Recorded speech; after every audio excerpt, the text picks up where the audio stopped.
A desperate single dad burst into the CEO's office and made an impossible promise. "Let me help your paralyzed daughter walk again." The powerful woman had spent millions on specialists who all failed.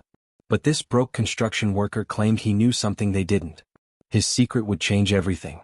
Before watching full story, comment below from where you watching. Also like and subscribe for more stories. Marcus wiped his sweaty palms on his worn jeans as he stood outside the glass doors of Sterling Industries. The towering building made him feel smaller than he already did, but desperation had brought him here. His 8-year-old son Danny was waiting in the car, trusting his father to somehow make their impossible situation work. The security guard looked him up and down with obvious disapproval.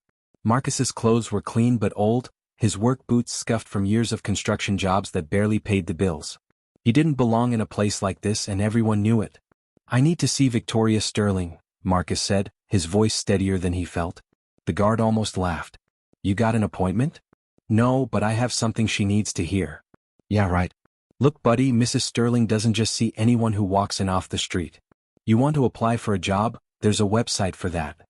Marcus had expected this. He pulled out a crumpled newspaper clipping from his pocket, the one that had started this whole crazy idea. The headline read, "CEO offers $1 million reward for anyone who can help her daughter walk again." "Tell her it's about Sophia," Marcus said quietly. The guard's expression changed. Everyone in the city knew about Sophia Sterling, the brilliant 12-year-old who had been paralyzed from the waist down in a riding accident 6 months ago. Her mother had spent millions on specialists, experimental treatments, anything that might give her daughter hope.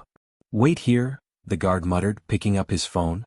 10 minutes later, Marcus found himself in an elevator shooting up to the 42nd floor. His heart hammered against his ribs as the numbers climbed. What was he doing?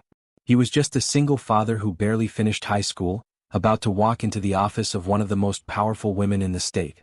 The elevator doors opened to reveal a reception area that probably cost more than Marcus made in 5 years. Everything was marble and mahogany, all clean lines and expensive art. The receptionist, a perfectly polished woman in her 30s, gestured toward a set of double doors. "Mrs. Sterling will see you now." Marcus walked into the office and immediately felt overwhelmed. Floor-to-ceiling windows offered a breathtaking view of the city. Awards and certificates lined the walls. Behind an enormous desk sat Victoria Sterling herself, a woman who commanded respect just by existing in the same room. But it was the girl in the wheelchair beside the desk who caught Marcus's attention. Sophia Sterling had long dark hair and intelligent green eyes that seemed older than her 12 years. She was beautiful, but there was something broken in her expression, a sadness that made Marcus's chest ache. "Mr. Rodriguez," Victoria said, standing up. She was tall, elegant, wearing a suit that probably cost more than Marcus's rent. "I understand you have something to tell me about my daughter." Marcus swallowed hard. Now that he was here, his plan seemed insane. But Danny's face flashed in his mind, thin from too many skipped meals, and he found his courage. "Mrs. Sterling, I know how this looks. I know I don't belong here. But I read about Sophia in the paper and I think I can help her." Victoria's expression didn't change. "Every quack in the country thinks they can help her, Mr. Rodriguez. I've heard from faith healers, crystal therapists, people selling miracle supplements. What makes you different?" Marcus felt his face burn. "I'm not selling anything. I'm not asking for money. I have experience with this." "Experience?" Victoria's voice was sharp now. "Are you a doctor? A physical therapist? What exactly is your experience?" "My son Danny was paralyzed too." The office went completely quiet. Sophia looked up at him with sudden interest, and Victoria sat back down slowly. Victoria asked. 3 years ago, Danny fell from a tree. Broke his back, damaged his spinal cord. Doctors said he'd never walk again." Marcus's voice cracked slightly. "They were wrong." Victoria leaned forward. "What do you mean they were wrong?" Marcus took a deep breath. This was the part that sounded crazy, the part that made doctors shake their heads and insurance companies refuse to pay. "I spent every free minute researching. Not just medical stuff but everything. I read about a technique they use in some European countries, something called neural pathway reconstruction. It's not surgery, it's not medicine. It's just persistence. I've consulted with the best neurologists in the world," Victoria said coldly. "If there was something that could help Sophia, they would know about it. With respect, ma'am, sometimes the best doctors are too focused on what they've always done to see new possibilities." Marcus looked at Sophia, who was watching him intently. "Your daughter's injury, Was it a complete spinal cord severing? Victoria hesitated. No. The doctors said there was some connection remaining, but not enough for any meaningful recovery. That's what they told me about Danny too. Marcus pulled out his phone and showed them a video. It was shaky, clearly shot on an old phone, but it showed a boy about Danny's age taking slow, careful steps across a living room. The boy was grinning from ear to ear, and an adult voice could be heard cheering him on. "That's Danny," Marcus said quietly. 6 months after the doctors said he'd never walk again. Sophia wheeled her chair closer. "How? What did you do?" Marcus knelt down so he was at her eye level. "It wasn't magic, Sophia. It was work. Hard, frustrating, sometimes painful work. But we never gave up." "What kind of work?" Victoria asked, her voice different now, cautious but interested. "Neural pathway reconstruction starts with believing the brain can learn new routes around damaged areas. We did exercises, specific movements designed to stimulate nerve regeneration. We worked on balance, coordination, muscle memory. Danny spent hours every day doing things that seemed impossible at first." Marcus stood up and faced Victoria again. "I'm not a doctor, Mrs. Sterling. I'm just a father who refused to accept that his son would never walk again. And maybe, just maybe, that's exactly what Sophia needs right now." Victoria was quiet for a long moment, studying Marcus with intense green eyes. "Why would you do this? Help a stranger's child when you clearly have your own struggles?" Marcus felt his throat tighten. "Because I know what it's like to watch your child lose hope. I know what it's like to feel helpless while they suffer. And because someone helped Danny and me when we had nowhere else to turn." "Who helped you?" "A physical therapist named Maria Santos. She wasn't supposed to treat Danny anymore after insurance stopped covering his sessions. But she kept working with him anyway at her own home for free. She said every child deserves a chance to reach their full potential." Victoria looked at her daughter, who was sitting straighter in her wheelchair than she had in months. "Mom," Sophia said quietly, "what if he's right? What if there's something we haven't tried yet?" "Sophia, honey, we've been down this road so many times.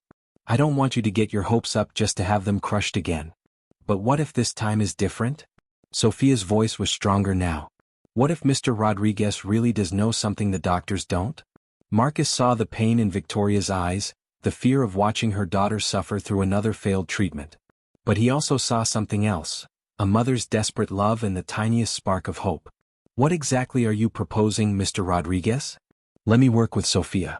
Not as a doctor or a therapist, just as someone who's been where she is. Let me show her the exercises that helped Danny, the mental techniques we used to stay motivated, the small victories that kept us going." "And what do you want in return?" Marcus hesitated. This was the part he dreaded, but he had to be honest. "Mrs. Sterling, I'm not going to lie to you. My son and I are struggling. I lost my job 2 months ago, we're behind on rent, and Danny needs some medical equipment I can't afford. But I'm not asking for charity.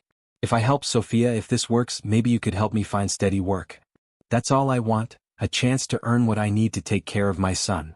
Victoria studied him for another long moment.